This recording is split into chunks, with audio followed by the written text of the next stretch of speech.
Dear students of class 9th, let us continue science. Today we will discuss the universal law of gravitation. The universal law of gravitation was given by Newton. So it is also known as Newton's law of gravitation. जो universal law of gravitation है वो Newton ने दिया था, इसलिए उसे न्यूटन's law of gravitation भी कहा जाता है. According to universal law of gravitation के हिसाब से every body in the universe attracts every other body with a force which is directly proportional to the product of their masses and inversely proportional to the square of distance between them. Universe में अगर हम दो bodies लेंगे, इस universe में अगर हम कोई भी दो बॉडीज़ लेंगे वो एक दूसरे को अट्रैक्ट करेंगे. इस लॉ के हिसाब से अगर हम कोई भी दो बॉडीज़ इस यूनिवर्स में लेंगे वो एक दूसरे को अट्रैक्ट करेंगे.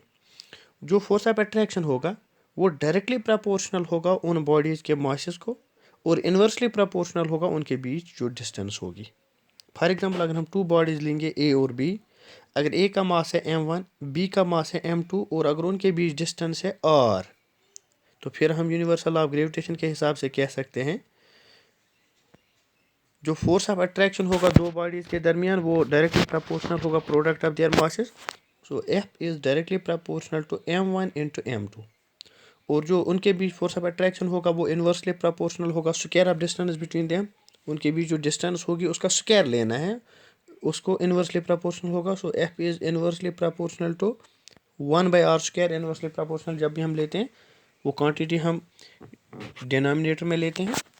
सो इट इज़ 1/r स्क्वायर. अगर हम इक्वेशन फर्स्ट इक्वेशन सेकंड को कंबाइन करेंगे ये बनेगी F is directly proportional to m1 m2/r square. Proportionality अगर हम ख़त्म करेंगे वहाँ पे हम कांस्टेंट लगा सकते हैं. So F is equal to G m1 m2/r square.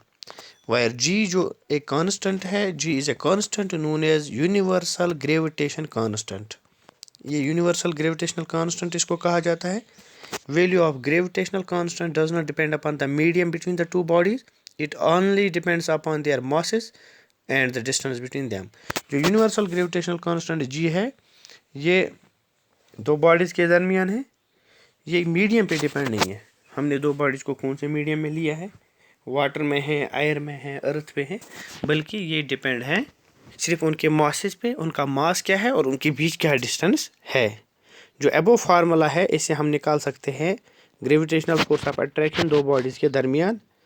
तो अब हमने देखा कि ग्रेविटेशनल फोर्स ऑफ कांस्टेंट जो है ये inversely proportional to distance square of distance, यानी जितनी डिस्टेंस कम होगी ग्रेविटेशनल फोर्स ज़्यादा होगा, जितनी डिस्टेंस ज़्यादा होगी उतना फोर्स कम होगा. तो अगर हम नीचे डिस्टेंस को डबल करेंगे तो ज़्यादा किया फोर्स उतना ही कम होगा, तो फोर्स 1/4 हो जाएगा. यहाँ पे डबल वहाँ पे 1/4 हो जाता है क्योंकि ये स्क्वायर है. और अगर हम वहाँ पे हाफ करेंगे ग्रेविटेशनल डिस्टेंस को, अगर हम हाफ करेंगे तो ग्रेविटेशनल फोर्स 4 टाइम्स बन जाएगा. तो जो न्यूटन लॉ ऑफ ग्रेविटेशन है उसको यूनिवर्सल लॉ ऑफ ग्रेविटेशन भी कहा जाता है क्योंकि ये हर जगह पे हर बॉडी पे अप्लाई होता है, चाहे कोई बॉडी बड़ी हो चाहे कोई स्मॉल हो. तो अगर हम ग्रेविटेशनल कांस्टेंट जी का यूनिट निकालना चाहेंगे, क्योंकि हमने अभी कहा F is equal to G m1 m2/r square, इसमें से अगर हम जी बाहर निकालेंगे वो बनेगा G equal to FR square by m1 m2. तो एफ का यूनिट न्यूटन है, आर डिस्टेंस हो गई, यहाँ पे स्क्वायर है तो मीटर स्क्वायर हो गया, m1 भी मास है m2 भी मास है तो kilogram into kilogram kilogram square होगा. तो इसका यूनिट बनेगा न्यूटन मीटर स्क्वायर पर किलोग्राम स्क्वायर इसका यूनिट. तो अगर हम वैल्यू देखेंगे ग्रेविटेशनल कांस्टेंट का, तो ग्रेविटेशनल का कांस्टेंट का वैल्यू देखा गया है 6.67 इंटू 10⁻⁻11 न्यूटन मीटर स्क्वायर पर किलोग्राम स्क्वायर. अगर हम इसको डिफाइन करना चाहेंगे तो हमें m1 का वैल्यू भी 1 रखना है, m2 का वैल्यू भी 1 रखना है, r का वैल्यू भी 1 रखना है, तब f g के बराबर बनेगा. तो हम ग्रेविटेशनल कांस्टेंट को डिफाइन कर सकते हैं, it is numerically equal to the force of gravitation. f के बराबर बनेगा which exists between two bodies of unit mass having unit distance between them और having a distance of 1 metre between them. So it was the first gravitation का पहला topic था gravitational law, हमने इसमें पढ़ा universal law of gravitation. Thank you very much.